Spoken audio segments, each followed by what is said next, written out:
तीन. अध्यक्ष महोदय, छापल्याप्रमाणे. अध्यक्ष महोदय, लातूरच नाही तर संपूर्ण महाराष्ट्राच्या दृष्टीनं अत्यंत हा महत्त्वाचा विषय आहे. अध्यक्ष महोदय, छापील उत्तर दिलेलं आहे, त्याच्यामध्ये विरोधाभास आहे. एकीकडे आपण म्हणतो की कार्यालयीन शाळा सगळ्या सुविधा आहेत आणि पुन्हा आकडेवारी देतो, किती मोडकळी झाल्या आहेत, किती पडाला झाल्या आहेत, किती काय झाल्या आहेत, पूर्ण आकडेवारी माझ्याकडे आहे अध्यक्ष महोदय. पण मला ह्याच्यात आकडेवारीत मला पडायचं नाही आहे. हा विषय अत्यंत महत्त्वाचा आहे अध्यक्ष महोदय. प्राथमिक शिक्षण म्हणजे लहान लेकरांना आकार देण्याचं केंद्र आहे. एका अर्थानं चिखलाच्या गोळ्याला आकार देण्याची संस्था ही प्राथमिक शिक्षण संस्था असते.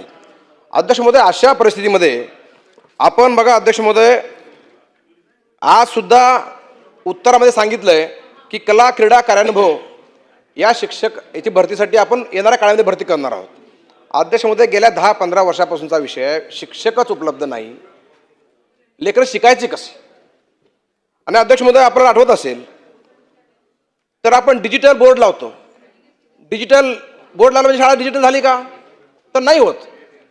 आता इथं काय म्हणलं उत्तरामध्ये, इंटरनेट शाळांना जवळपास 150 शाळांना इंटरनेट आहे. इंटरनेट आहे म्हणजे काय? किती चालू इंटरनेट किती आहेत त्याचाही विचार करावा लागला अध्यक्ष महोदय.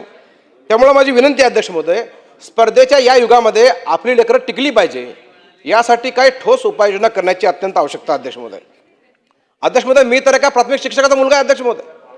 माझ्या वडिलांची अपेक्षा आहे, रिटायर झाले वडील माझे, आता 85 वर्ष वय आहे वडिलांचं. मला त्या दिवशी बोलून सांगितलं अध्यक्ष महोदय, अरे तू आमदार झाला, या प्राथमिक शिक्षणाकडे काय लक्ष देण्याची गरज आहे. अध्यक्ष महोदय, खरोखरच इथले बरेच आमदार प्राथमिक शाळेत शिकलेले आहेत. आज काय अवस्था अध्यक्ष महोदय प्राथमिक शिक्षणा शाळेची? अतिशय दुरावस्था झालेली अध्यक्ष महोदय. आणि मला इकडं असं म्हणायचं सर अध्यक्ष महोदय, आज गेल्या 12-15 वर्षापासून माननीय मोदीजी केंद्रात असतील, माननीय देवेंद्रजी महाराष्ट्रात असतील, सगळेच आपले दोन्ही उपमुख्यमंत्री असतील, अतिशय चांगलं काम चाललेलं आहे.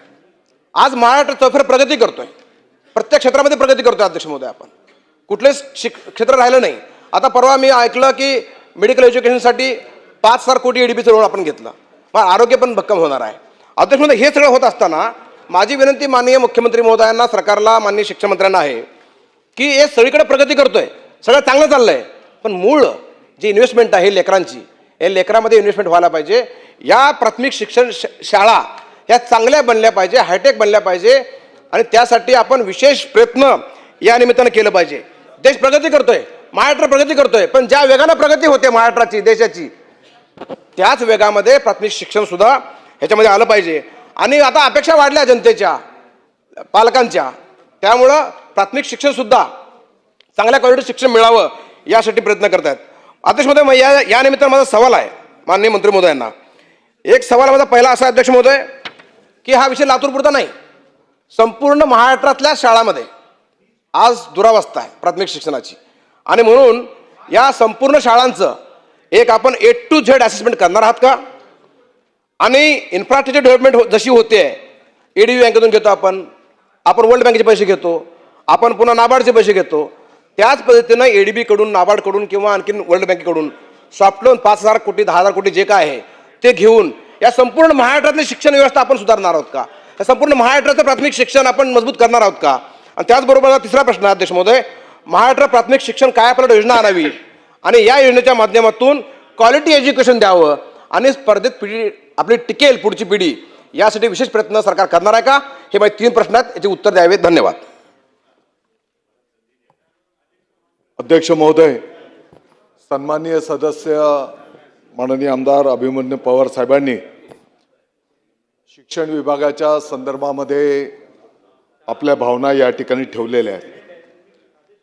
अध्यक्ष महोदय, आपल्या या राज्याच्या माध्यमातून शिक्षण विभागाच्या माध्यमातून कामकाज करीत असताना एक गुणवत्तापूर्ण शिक्षण विद्यार्थ्यांना मिळायला पाहिजे. त्याच्यासोबतच ज्या काही भौतिक सुविधांची त्या ठिकाणी आवश्यकता आहे, त्या सुविधासुद्धा त्या शाळेंना उपलब्ध झाल्या पाहिजे, यासाठी विभाग त्या ठिकाणी काम करतो आहे. अध्यक्ष महोदय, भौतिक सुविधांच्या संदर्भामध्ये UDIS प्लस डाटा या प्रणालीच्या माध्यमातून प्रत्येक शाळेमध्ये त्या ठिकाणी बांधकाम त्या शाळेची परिस्थिती काय आहे, विद्यार्थ्यांचे टॉयलेट असतील, विद्यार्थिनींचे टॉयलेट असतील, पिण्याच्या पाण्याची काय परिस्थिती आहे, खेळाचं मैदानाची काय परिस्थिती आहे, कंपाऊंड वॉलची काय परिस्थिती आहे, किचन शेडची काय परिस्थिती आहे, इंटरनेट फॅसिलिटी आहे का, CCTV आहेत का, या सर्व बाबींची नोंद या UDAIS प्रणालीच्या माध्यमातून त्या ठिकाणी करण्यात येते. अध्यक्ष महोदय, या संदर्भातल्या ज्या काही शाळांच्या पायाभूत सुविधा आहेत या संदर्भामध्ये सुद्धा MPSP द्वारे त्या ठिकाणी सर्वे करण्यात आलेला आहे आणि यासाठी कितीचा निधी लागू शकणार आहे त्याचंही नियोजन त्या ठिकाणी करण्यात आलेलं आहे. अध्यक्ष महोदय, या ठिकाणी मूळ जी काही लक्षवेधी होती त्या लक्षवेधीमध्ये साधारणपणे लातूरचा प्रमुख विषय होता आणि मग राज्यव्यापी या संदर्भातली माहिती त्या ठिकाणी विचारण्यात आलेली होती. अध्यक्ष महोदय, या ज्या काही भौतिक सुविधा आपल्याला उपलब्ध करून द्यायच्या आहेत यासाठी साधारणपणे राज्य सरकार, केंद्र सरकारचा निधी, त्याच्यासोबतच जिल्हा नियोजनच्या माध्यमातून 5% किमान निधी आपण या कामांच्यासाठी त्या ठिकाणी वापरू शकतो. त्याच्यासोबतच कंपाऊंड वॉल सारखं जर काही काम करायचं असेल तर ते मनरेगाच्या माध्यमातून आपण त्या ठिकाणी करू शकतो. जिल्हा परिषदचा सेस निधी आहे, स्थानिक विकास निधी पण आपण वापरू शकतो. सेवाभावी संस्था सुद्धा त्या ठिकाणी सहकार्य करत आहेत. गौण खनिज निधीच्या माध्यमातून पण आपण ह्या भौतिक सुविधा निर्माण करू शकतो आणि CSR आणि लोकसहभागाच्या माध्यमातून सुद्धा अनेक शाळांचं चित्र त्या ठिकाणी अध्यक्ष महोदय बदललं जात आहे. अध्यक्ष महोदय, पाठीमागच्या काळामध्ये शिक्षक भरतीच्या संदर्भामध्ये पण अनेक तक्रारी यायच्या आणि मग पवित्र प्रणाली याद्वारे आता शिक्षक भरती संपूर्ण राज्यामध्ये त्या ठिकाणी केली जाते. आपण मूळ प्रश्नामध्ये लक्षवेधीच्या केंद्र प्रमुखांच्याही संदर्भामध्ये प्रश्न उपस्थित केलेला होता. आत्ताच्या घडीला राज्यव्यापी 4860 ही पदं आहेत आणि याच्या माध्यमातून 50% पदं ही पदोन्नतीच्या माध्यमातून आणि 50% पदं ही थेट भरतीच्या माध्यमातून त्या ठिकाणी भरली जातात. अध्यक्ष महोदय, पदोन्नतीच्याही संदर्भामध्ये सर्व विभागाला सूचना करण्यात आलेली आहे आणि लवकरात लवकर ती प्रक्रिया संपन्न करून ही पदोन्नती त्या ठिकाणी केली जाईल आणि थेट भरतीची प्रक्रिया यापूर्वीच कार्यान्वित आहे. येणाऱ्या आठवड्याभरामध्ये त्याचे निकाल त्या ठिकाणी घोषित होऊन मला वाटतं की 1 महिन्यामध्ये ही पदं पण त्या ठिकाणी नियुक्त केली जाणार आहेत. अध्यक्ष महोदय, 12 वर्षांपासून हा प्रश्न प्रलंबित होता आणि तो पण विषय त्या ठिकाणी मार्गी लागलेला आहे. आपण मूळ प्रश्नामध्ये विजेच्या संदर्भातला मुद्दा उपस्थित केलेला आहे आणि राज्य पातळीवरनं वीज बिलाच्या संदर्भामध्ये 18,43,00,000 रुपये देण्यात आलेले आहेत. लातूरचा जिथपर्यंत विषय होता तर 77.42 लक्ष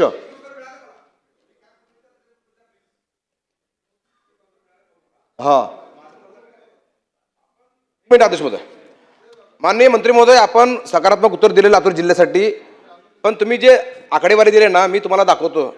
मी जर खोट निघालो मी आमदारकीचा राजीनामा देईल. मी इतकं सिरियसली बोलतोय.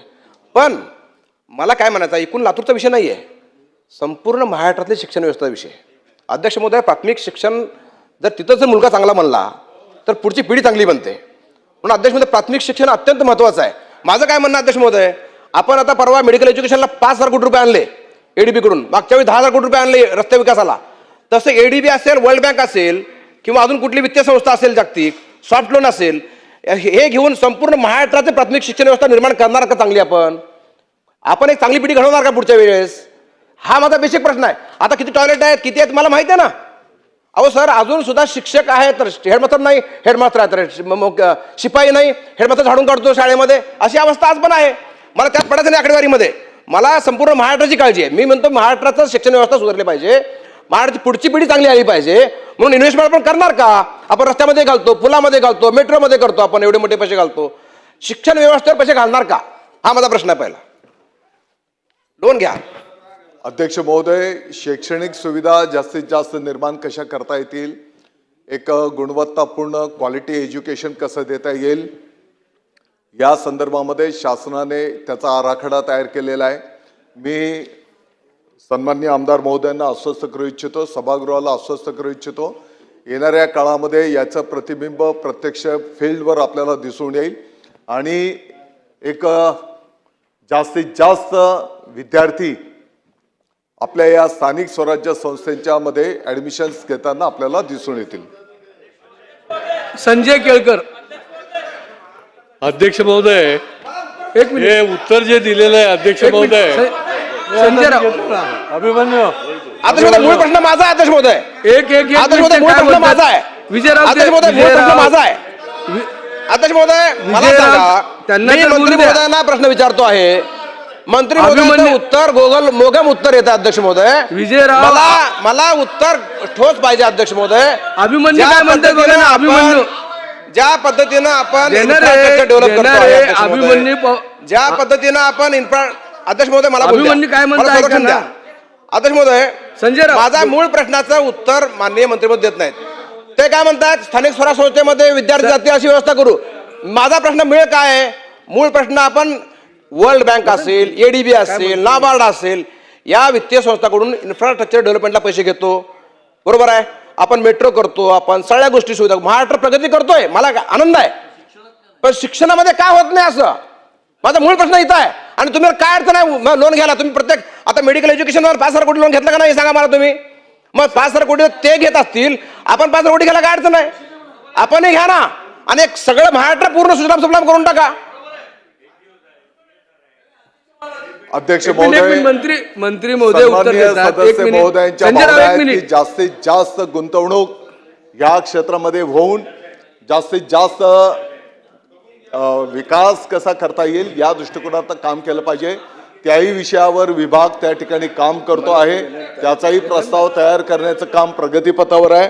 आणि अध्यक्ष महोदय, यासाठी नुसत्या 1-2 गोष्टींवर हे होणार नाहीये. याचा सविस्तर कार्यक्रम त्या ठिकाणी करण्यात आलेला आहे. मग शिक्षक भरतीच्या संदर्भातला विषय असेल, पवित्र पोर्टलद्वारे एक क्वालिटी शिक्षक त्या ठिकाणी आपल्याला उपलब्ध होत आहेत.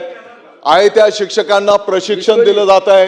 शिक्षकांचे अशैक्षणिक कामं कशी कमी करता येतील हो, आहे. त्याचाही विभाग त्या ठिकाणी काम करतो आहे.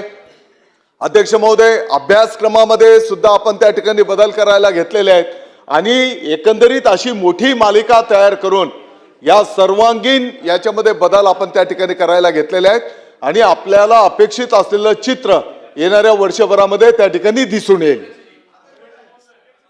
अध्यक्ष महोदय, संजय केळकर. संजय मंत्री महोदयांनी लेखी आणि तोंडी पण हो, आहे विस्तारित ना, जरी आहे ना. उत्तर दिलेलं असलं बरीच नाव आहे. तरी देखील अध्यक्ष महोदय, सर्व ज्यांची नाव आहे त्यांना याच्यामध्ये सर्वांना जी तुम्ही बोलायला आकडेवारी संधी दिलेली दिलेली आहे आहे. अध्यक्ष महोदय, ही अतिशय वाईट परिस्थिती आहे अध्यक्ष महोदय. मग ती संरक्षण भिंती किती शाळांना आहे, किती शाळांना CCTV आहे, किती शाळांना तुमचं इंटरनेटची फॅसिलिटी आहे, किती शाळा मोडकळीस आलेल्या आहेत. ही अत्यंत दारुण परिस्थिती या सगळ्या उत्तरामध्ये अध्यक्ष महोदय दिसते. एक तर आपण अशैक्षणिक कामं या शिक्षकांची कमी करायला पाहिजे, ती आपण करायला तयार नाही आणि त्याच्यामुळे शिक्षक तर अशैक्षणिक कामामध्येच व्यस्त आहेत.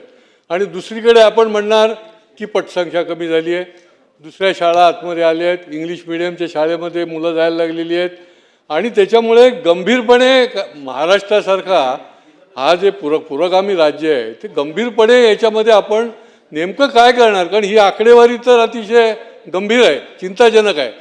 जी काही तुम्ही दिलेली आहे ही मुलं कशी पुढे येणार आणि त्याच्यामुळे एक पूर्ण राज्यव्यापी ठोस असा कार्यक्रम आपण करणार का आणि ही जी अशैक्षणिक कामं आहेत शिक्षकांची ती पूर्णपणे बंद करणार का? अध्यक्ष महोदय, विभागाच्या वतीने शिक्षण क्षेत्राच्या संदर्भातला एक ठोस कार्यक्रम तयार करण्यात आलेला आहे. येणाऱ्या काळामध्ये टप्प्याटप्प्याने त्याच्यावर अंमलबजावणी केली जाते आहे.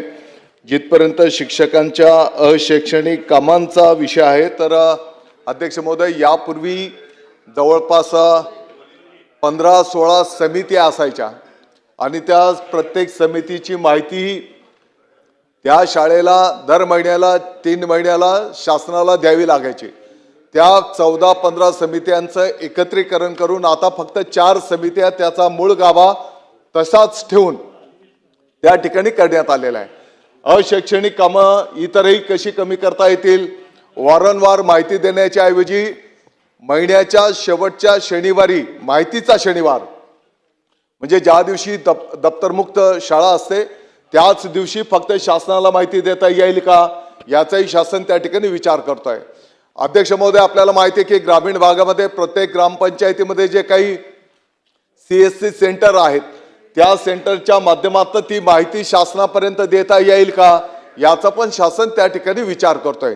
आणि म्हणून आपण आपल्यास माहिती आहे की पाठीमागच्या काळामध्ये साधारणपणे 15,000 पेक्षा जास्ती शिक्षक भरती पवित्र पोर्टलद्वारे संपन्न झाली आहे आणि येणाऱ्याही काळामध्ये आता जी काही मागणी नोंदवण्यात आली आहे त्या पद्धतीने शिक्षण भरती केली जाते. या शिक्षक भरतीमध्ये होत असताना कला क्रीडाचेही शिक्षक आपण त्या ठिकाणी भरतीमध्ये संपन्न करतो आहोत की जेणेकरून हे पण शिक्षण त्या विद्यार्थ्यांना दिले गेलं पाहिजे. एकंदरीत काय तर याचा संपूर्ण आराखडा तयार करून त्याच्यावर विभाग मार्गक्रमण करतो आहे. अमित साठम